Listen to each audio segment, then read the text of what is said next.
bergeser kepada satu kota yang dibangun oleh Allah. Oh, apa yang dimaksud dibangun oleh Allah ini? Ya, yang pertama bicara tentang kualitas iman. Tetapi saudara yang kekasih, tempat ini ternyata yang dibangun oleh Allah adalah ayat yang berikutnya. Lompat ayat yang ke-13. Nah, ayat ke-13. Iya. Dan luruskanlah jalan bagi kakimu sehingga yang Ibrani aku. Honormu masih tetap tidak berubah.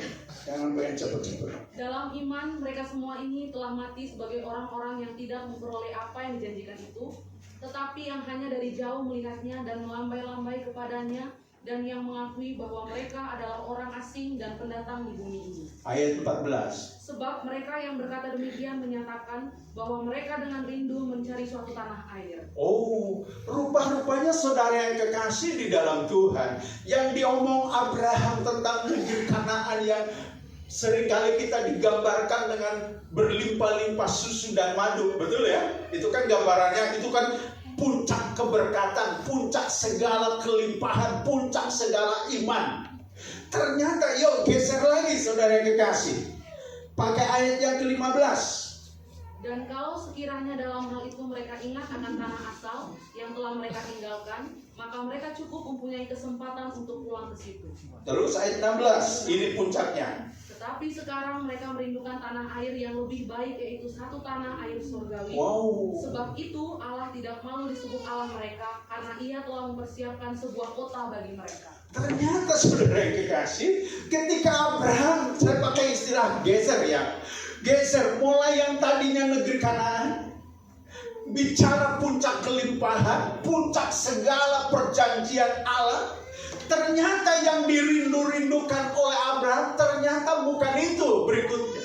Awalnya iya, awalnya negeri Kanaan, tapi ternyata saudara yang kekasih, yang dirindukan saudara yang kekasih ternyata bukan lagi Yerusalem. Dulu pakai lus zaman dulu. Ternyata bukan itu. Ternyata satu kota yang lebih bagus, satu negeri yang itu saudara yang kekasih, yang surgawi, yang sifatnya jauh lebih kekal. Ternyata saudara yang kekasih, yang dirindukan oleh Abraham bukan cuma Luz atau Yerusalem, tapi satu tempat yang jauh lebih indah, yaitu sorga yang mulia. Satu negeri yang luar biasa, sorgawi, yang luar biasa, yang dari Allah di dalam Kristus Yesus. Ini yang kita rindukan. Kita harus mampu geser seperti Abraham. Awal iman kita boleh saja iman benjol, saudara. Tetapi geser imannya pada iman yang benar, pada perjanjian Allah. Udah bagus, tapi kita juga harus geser. Ada satu tujuan yang lebih ilahi, yaitu kota yang baru, sorga yang baru, yang sangat mulia, yang dirindu-rindukan oleh Abraham, yaitu ternyata tanah air yang sorgawi. Saudara yang kekasih di dalam Tuhan, saya lahir 1965 di Cilacap. Cilacap waktu itu masih kampung yang sangat tertinggal. Tapi sekarang kampungku di Cilacap, persisnya Kecamatan Patimuan, sekarang udah beda, maju sekali, wifi-nya bagus dan sebagainya. Bahkan sekarang saudara, saya dengar lagi dibangun supermarket yang besar, udah menjadi kayak kota meskipun. Satu hal yang saudara yang kekasih, karena itu adalah tempat kelahiranku, selalu saya rindu pulang kampung itu. Tempat yang kurindu-rindukan, padahal saya sudah gak punya apa-apa di Cilacap. Tetapi kangen, rindu sekali. Bahkan suatu ketika saya ngomong sama istri, seandainya GPD ada istilah pensiun. Jadi pendeta, saya pengen pensiun pulang ke Cilacap, tinggal di sana. Sayangnya nggak punya apa-apa lagi. Kalau nggak salah 2 tahun yang lalu Tuhan izinkan karena saya berobat ke Surabaya, saya kembali, saya mampir ke kampung halaman. Senang rasanya, karena itu adalah kampung halamanku, tempat kelahiran. Saudara yang kekasih, tetapi Abraham berbeda. Dia berkata, aku tidak mau kembali lagi ke Ur Kasdim. Nggak mau, bahkan nyuruh anak-anaknya jangan ke Ur Kasdim. Lalu apa yang kau rindukan, Abraham? Ternyata ayat tadi memberikan jawaban. Karena Yerusalem yang di dunia ini akan berakhir. Lalu Ur Kasdim tak layak untuk tinggal selama-lamanya. Bahkan Yerusalem yang dambakan itu juga gak akan selama-lamanya. Lalu Abraham ditanya, kalau gitu kau pengennya apa, Abraham? Ternyata dia ngomong begini, yang kurindukan adalah tempat surgawi bersama dengan Allah, di mana Tuhan yang akan membangun kota itu, tempat itu, dan aku akan tinggal bersama dengan engkau untuk selama-lamanya. Ini yang dirindukan. Karena dunia yang kita tinggal, semua yang kita punya, memang semuanya akan berakhir. Rumahmu yang bagus, hartamu yang bagus, pangkatmu yang bagus, semuanya yang kau punya, bajumu yang bagus, semua kita akan tanggalkan semua. Tapi satu tempat yang paling indah adalah surga yang mulia untuk selama-lamanya. Dan kota ini disebutkan kembali berulang, bukan lagi cuma dalam kiasan. Sekarang di dalam kitab Wahyu pasal yang ke-21 ayat 1-8. Ternyata ini adalah semua orang percaya. Akhir hidup kita seharusnya sampai tempat yang ini. Silakan aku. Wahyu pasal 21 ayat 1-8. Wahyu 21 ayat 1-8. Pelan-pelan. Langit yang baru dan bumi yang baru. Oh. Langit yang baru dan bumi yang baru. Dengar, langit yang sekarang yang kita tinggalin sudah polusi oleh dosa dan sebagainya. Langit bumi yang dimana kita tinggal sudah penuh dengan dosa, penuh intrik punah, penuh dengan kebencian dan sebagainya. Tapi ada satu kota yang di perjanjian yang dijanjikan oleh Allah adalah terus. Lalu aku melihat langit yang baru dan bumi yang baru, sebab langit yang pertama dan bumi yang pertama telah berlalu, dan laut pun tidak ada lagi. Dan aku melihat kota yang kudus, Yerusalem yang baru, turun dari surga, dari Allah, yang berhias bagaikan pengantin perempuan yang berdandan untuk suaminya. Lalu aku mendengar suara yang nyaring dari tahta itu berkata, lihatlah, kemah Allah ada di tengah-tengah manusia, dan ia akan diam bersama-sama dengan mereka. Mereka akan menjadi umatnya, dan ia akan menjadi Allah mereka. Dan ia akan menghapus segala air mata dari mata mereka, dan maut tidak akan ada lagi, tidak akan ada lagi perkabungan atau ratap tangis atau duka cita, sebab segala sesuatu yang lama itu telah berlalu. Ia yang duduk di atas tahta itu berkata, lihatlah, aku menjadikan segala sesuatu baru, dan firman-Nya, tuliskanlah, karena segala perkataan ini adalah tepat dan benar. Firman-Nya lagi kepadaku, semuanya telah terjadi. Aku adalah Alfa dan Omega, yang awal dan yang akhir. Orang yang haus akan kuberi minum dengan cuma-cuma dari mata air kehidupan. Barang siapa menang, ia akan memperoleh semuanya ini, dan aku akan menjadi Allahnya, dan ia akan menjadi anakku. Tetapi orang-orang penakut, orang-orang yang tidak percaya, orang-orang keji, orang-orang pembunuh, orang-orang sundal, tukang-tukang sihir, penyembah-penyembah berhala, dan semua pendusta, mereka akan mendapat bagian mereka di dalam lautan yang menyala-nyala oleh api dan belerang. Inilah kematian yang kedua. Ternyata saudara yang kekasih, yang dirindukan oleh Abraham dan yang dirindukan oleh kita semua, betul? Ya Allah, kayaknya nggak ada yang rindu ke surga.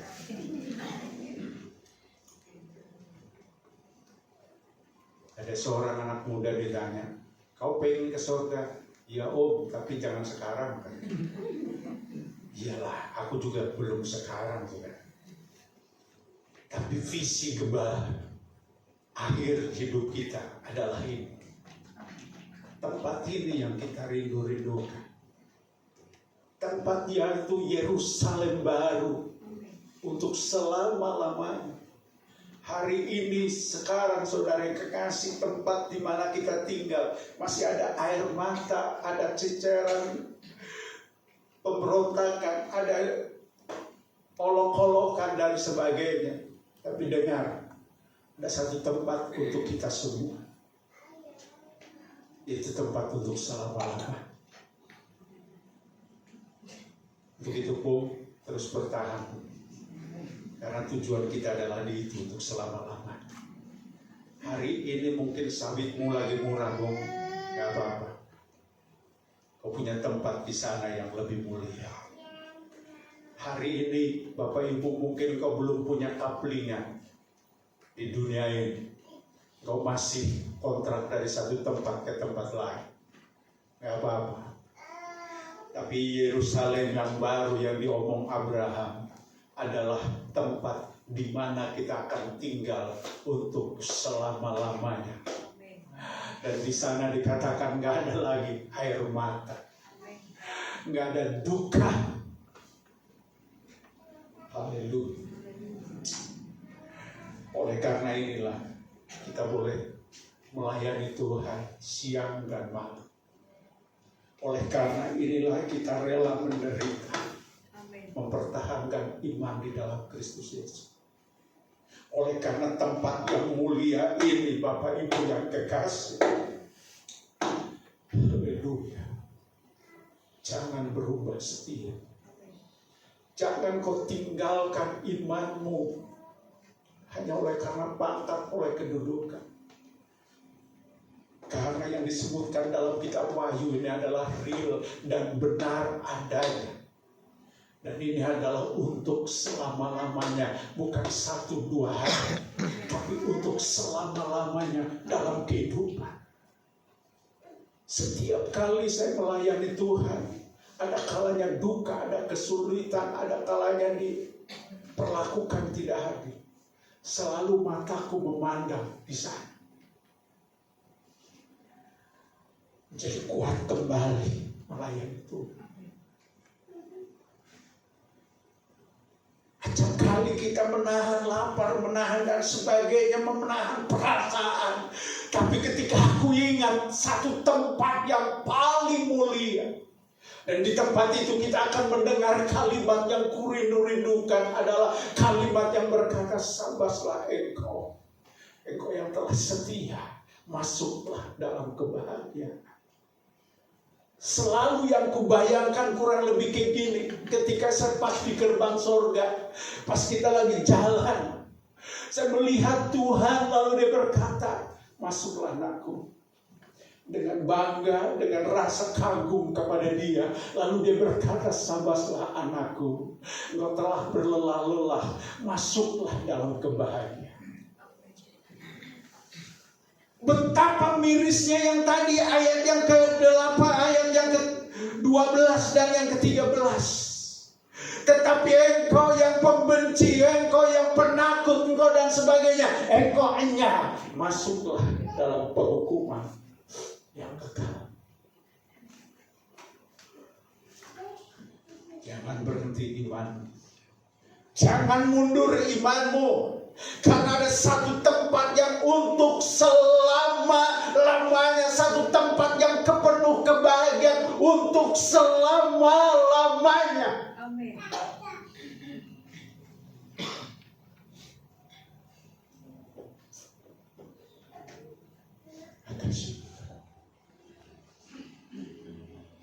Haleluya. Tempat ini yang kita rindukan. Dan tujuan hidup kita, closing hidup kita itu di sini. Losi hidup kita adalah ini. Di sanalah tujuan target hidup kita. Bukan cuma 1, 2 tahun, 10 tahun. Tapi adalah keabadian bersama dengan.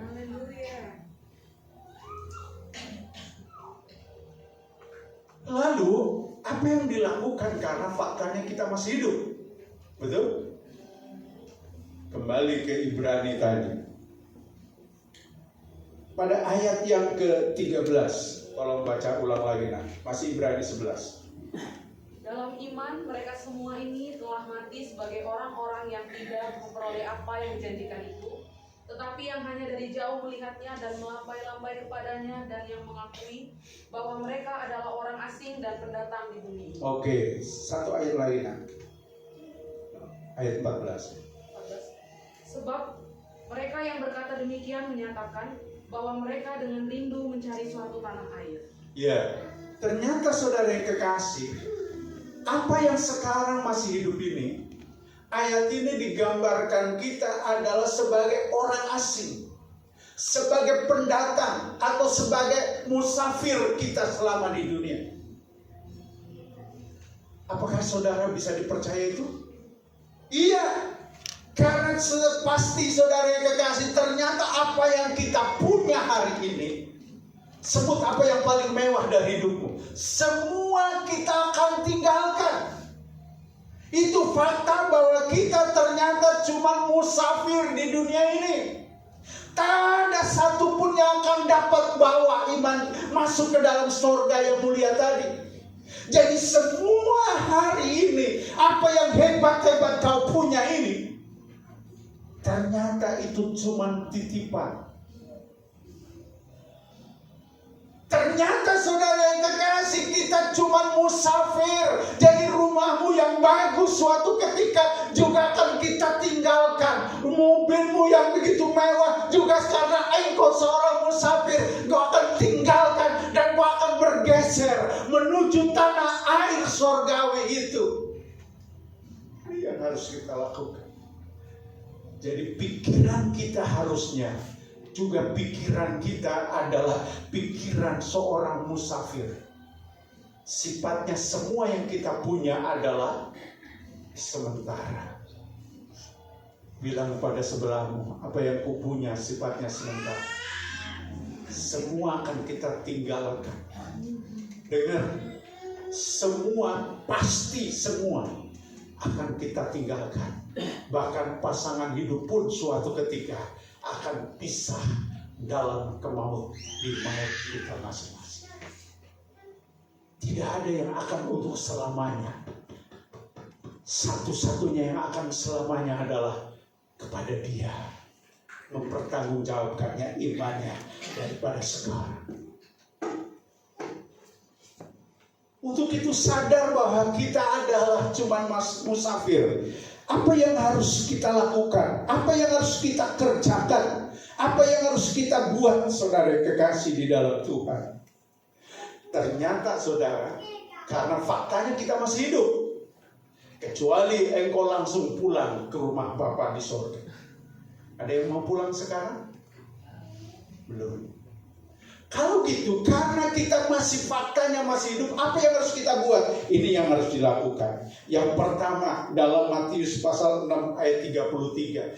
Cari dahulu dan kerajaannya, maka semuanya akan ditambahkan kepada. Tapi tujuannya bukan kerajaan di dunia ini, tetapi karena kita harus bekerja. Kerja, tetapi tujuannya tetap visinya adalah surga. Visinya tempat yang paling mulia. Jadi kerja itu, kerja sekarang adalah kerja untuk mendatangkan hormat, kemuliaan bagi Allah. Artinya gini, engkau jadi pengusaha, engkau jadi pedagang, engkau menjadi kaum buruh, silakan. Tapi bekerjalah dalam bekerja kerajaan Allah. Karena kita juga suatu ketika kepada tanah air surgawi. Itu. Maka kalau engkau bekerja dalam pekerjaan ladangnya Tuhan, saya percaya engkau akan jadi tukang jual cabai yang jujur. 1 kilo berarti 10 on, bukan 9 on. nimbang. Betul? Ketika engkau menjadi karyawan, maka engkau akan karyawan yang jujur pada bosnya, bertanggung jawab yang dipercayakan. Kalau kerja mulai jam 8 sampai jam 5, berarti jam 8 sampai jam 5 sekurang-kurang. Itu berarti kau akan kerja dengan cara yang benar, bertanggung jawab. Karena kita ingat, saudara yang kasih, harus dipermuliakan Allah oleh hidup kita. Harus menjadi kesaksian. Karena suatu ketika kita harus mempertanggungjawabnya kepada Dia yang melihat hidup kita. Dan kita akan untuk di sana selama-lamanya. Apalagi yang harus dilakukan dalam Matius pasal yang ke-6 ayat yang ke-19 sampai yang ke-20. Boleh tolong yang ini baca. 6 ayat 19 sampai 20. Janganlah kamu mengumpulkan harta di bumi ngengat dan karat merusakannya, dan pencuri membongkar serta mencurinya. Tetapi kumpulkanlah bagimu harta di sorga ngengat dan karat tidak merusakannya, dan pencuri tidak membongkar serta mencurinya. Karena di mana hartamu berada, di situ juga hatimu berada. Yang berikutnya, saudara, selain bekerja dalam mendatangkan kerajaan Allah, yang kedua, simpenlah harta. Tapi bukan simpen harta di dunia, karena dunia semuanya akan berlalu. Simpenlah di sorga bagi kemuliaan. Kemanfaatan berkatmu, hartamu adalah berlaku ketika engkau tujuannya untuk di sana. Jangan seperti ilustrasi yang pernah saya buat. Ada orang kaya raya, dia simpan emas begitu banyak. Lalu dia mau diizinkan mati masuk surga. Lalu ketika pas mau masuk surga, saudara yang kasih, dia buat pertimbangan. Dia bilang ke malaikat, boleh aku masuk surga, tapi tolong emasku dibawa semuanya. Namanya ilustrasi, ngarang. Lalu malaikat karena kasihan, ya udah bawa aja lah. Katanya. Pas dibawa, lalu ketika di surga, saudara yang kekasih, dia celingak-celinguk karena di sana ternyata emas yang di sana bukan cuma setinggi 24 karat. Yang dia punya paling 24 karat. Yang di surga ribuan karat. Sampai karatan sudah. Akhirnya dia malu melihatnya. Jelek kali emasku kayak sampah katanya. Lalu dia taruhlah di bawah pohon. Dia mau tinggalin malu. Lalu kata malaikat yang satu, di sini ada CCTV. Gak boleh buang sampah di sembarang. Rupanya emas itu dianggapnya sampah. Akhirnya ditangkap lagi, dibawa ke sana. Di sana ada CCTV lagi. Akhirnya disibuk pada emas itu. Lalu dia gali emas yang berkarat-karat itu di surga.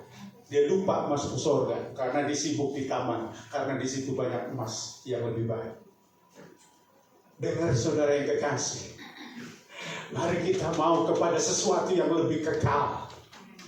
Simpen hartamu untuk sesuatu yang lebih kekal. Dengan apa yang kau punya, pakai bagi kemuliaannya, pakai surganya, bagi kerajaannya. Karena itu target kita untuk bisa.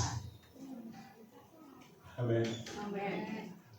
Lalu berdasarkan ayat ini, artinya kalau toh ada kita kerja di dunia, itu hanyalah sarana untuk selama kita hidup. Dengar, bukan berarti kita jadi gak usah kerja karena sarana untuk kebutuhan selama hidup. Tujuannya di sana. Silahkan punya kebun sawit, silahkan semuanya. Itu adalah sarana. Tapi tujuan kita tidak untuk selama-lamanya. Haleluya. Bahkan yang ketiga, ini yang lebih soe lagi. Filipi pasal 3 ayat yang ke-8.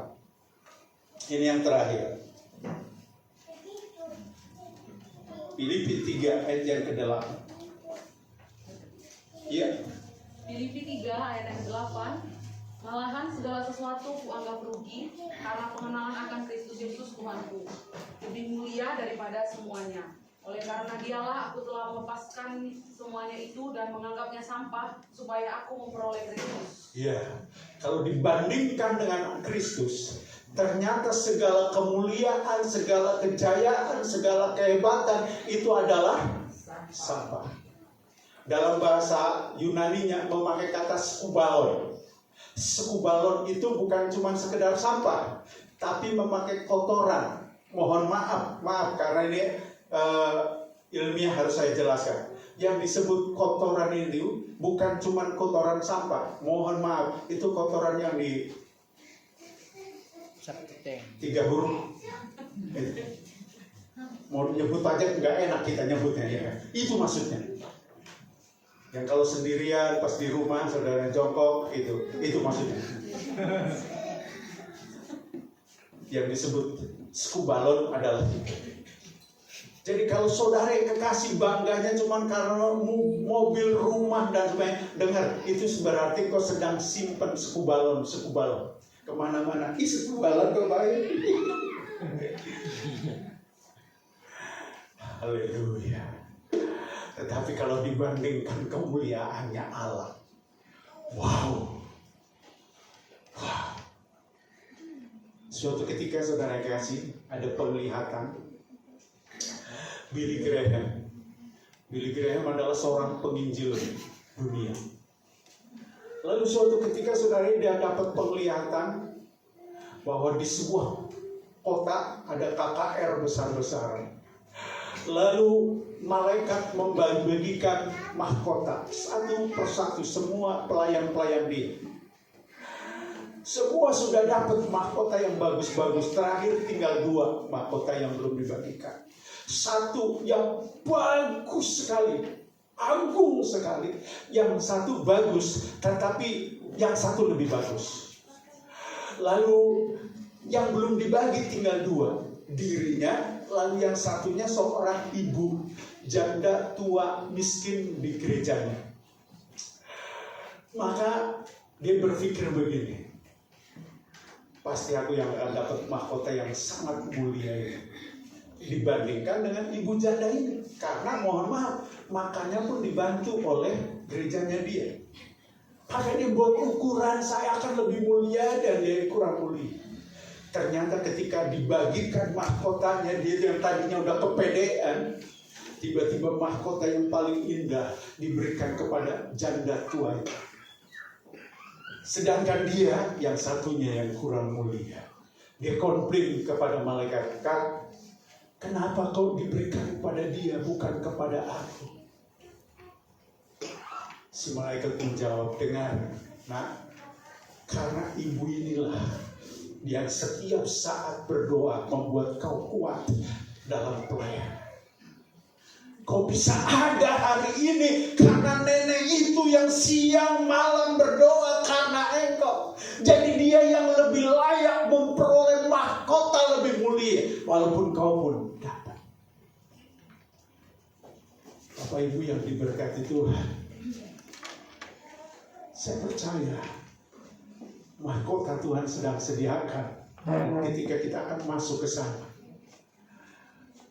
Gak jaminan yang pendeta dan lainnya lebih bagus, tapi yang terbaik adalah yang cara benar, yang sungguh-sungguh kepada dia.